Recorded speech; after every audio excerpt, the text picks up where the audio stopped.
Ինչու՞։ Ինչու անկղգահարցակի բոլոր երկեցիկ թռչուններուն վրա եւ զանոնք կխեղտե։ 3000 դարի է մենք բնակած ենք այդ բարձրավանդակին վրա, բոլոր արշավանքներու ջամփուն վրա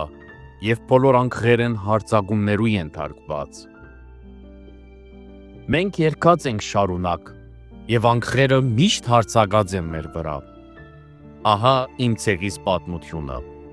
Համրանքով փոքր, բայց անպայման ազնիվ, արյունով ու հոգիով։ Շարունակ չարթված ենք մեր շուրջի վայրենի ցեղերեն, որովհետև չենք ուզած ծախել մեր հոգին, չենք ուզած գլուխ ձռել պիրտ ուժին։ Եվ ինչ որ զարմանալի է, չենք անհետացած, չենք սրբված աշխարհի երեսեն, ամուր կարճած ենք մեր իդեալներուն, մեր երկին։